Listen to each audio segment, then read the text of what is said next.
Well, welcome back. Now, as we've been reporting throughout the morning, President Cyril Ramaphosa has announced various interventions to curb the spread of the coronavirus in the country.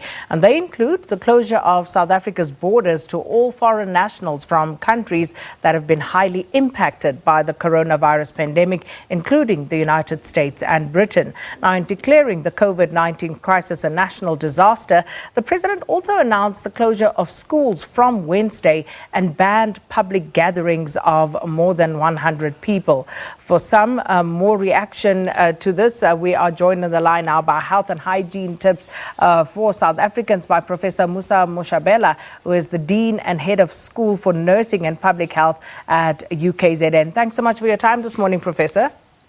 Thank you. Now, firstly, Professor, your reaction to the interventions as announced by the President last night? Very, very exciting. It came as a relief to us. And I think that even though people are saying that it could have been done earlier, we are so grateful that it has happened. For us, I think that it signifies the significance of the issue at hand and the problem at hand and the challenge at hand.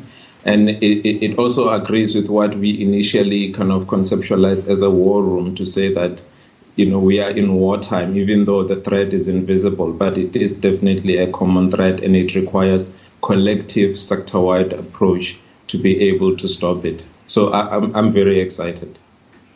But some have already criticized these measures, saying that the interventions are not being considerate of poor South Africans when it speaks to issues such as self-isolation and quarantining for people who live in, say, for example, informal settlements. Your thoughts on that?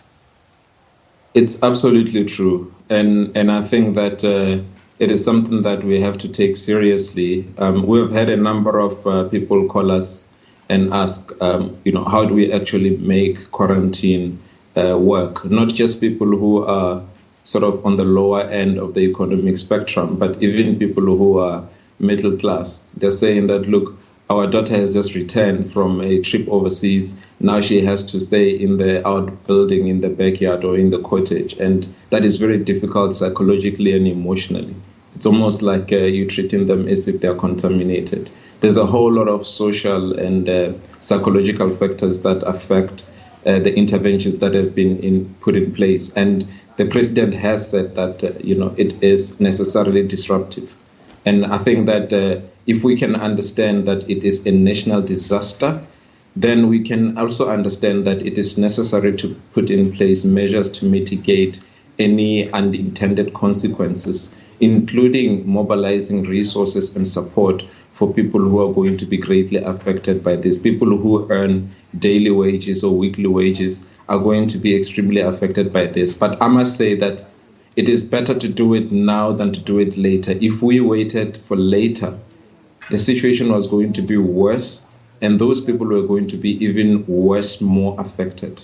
I think people have to understand that sometimes it's difficult for us to appreciate interventions when they are put in place in anticipation of a worst case scenario. Sometimes it's easier to see a worst case scenario before we can believe it, but we don't want to go there. I think this is important for people to understand.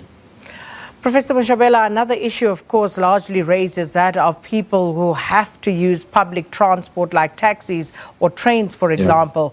Yeah. What sort of advice do you have in terms of how they can go about safeguarding themselves against the spread of the virus? Yeah, this is another difficult one. I think that, again, everybody needs to understand what a national disaster means. And I think also we need to treat this situation accordingly as a national disaster. The president has given us the room to basically put in place measures, but not specific measures of how to run operations. So everybody has to figure out a solution. My view is that a lot of the sort of public transportation can still be managed if people understood their part in mitigating the spread of the virus. And this includes many of the hygiene messages and practices that we've been talking about. And it requires a very selfless approach for one person to protect the next person. That means even when a person is sick, not go into a vehicle. like a taxi or a bus or something like that. I think that it's important for people to understand that everybody has to play their part, and the measures that are put in place only create the platform on which we can then be able to implement these hygiene practices to prevent spread. Professor, that would speak to employers as well, because someone who is sick and getting onto a taxi wouldn't do so unless they felt an immediate threat of a job loss, for example. Absolutely. And someone has correctly mentioned to me earlier on to say that, even our labor market and employer kind of system does not allow or create space for someone with a flu or a cold to stay home. If it's not necessarily going to put you in bed and leave you bedridden, it's not enough for you not to come to work. And that has to change. And this is why the call for behavior change and change of practices is so important.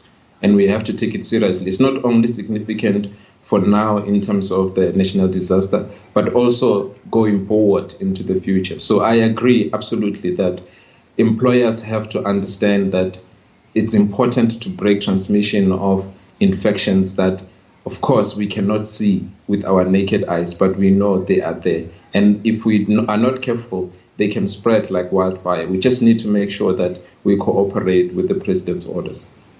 There is, of course, other very sombering realities of people who do not have access to or acceptable sanitary toilet facilities. There are people who don't have safe water to drink, never mind wash their hands.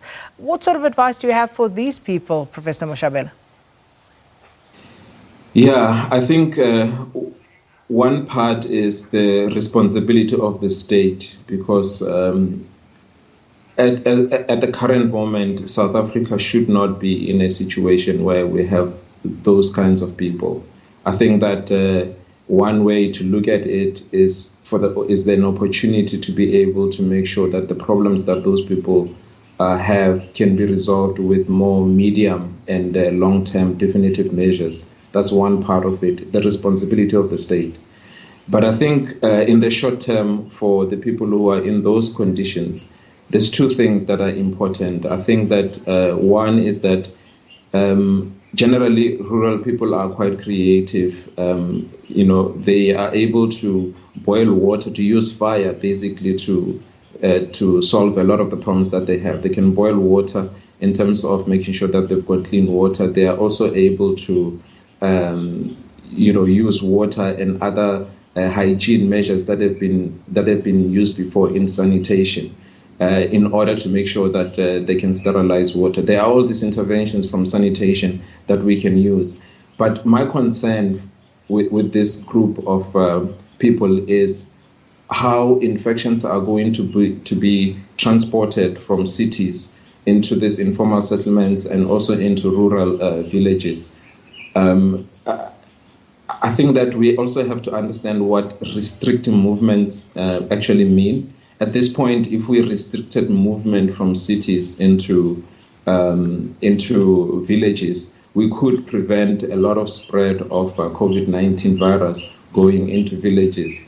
But I think that some people are understanding this to mean that, we can now go on holiday and go back to our homes. We've seen it with HIV when infections were taken from cities to villages. We want to avoid that. I think for the duration of the national disaster, it will be really good because many of these infections may still be restricted to cities. It will be really good to restrict movement within cities. And that's also where the capacity to intervene actively against COVID-19 remains, rather than allow movement to take and migration to take the infection out into remote areas. There are just so many challenges, Professor Moshabela. As you said, good hygiene practices, but for some people, for some households, just the cost of extra soap could be a challenge in and of itself. We talk about social distancing, and as our previous guest, David van Wyk, points out, it's not even a matter of social distancing. Physical distancing is, in some instances, not even an option. So what's the way forward?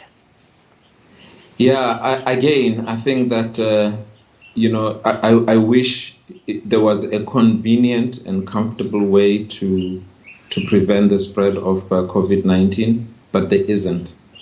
And I can tell you that it's easy for us to complain when we have not seen the worst that can happen.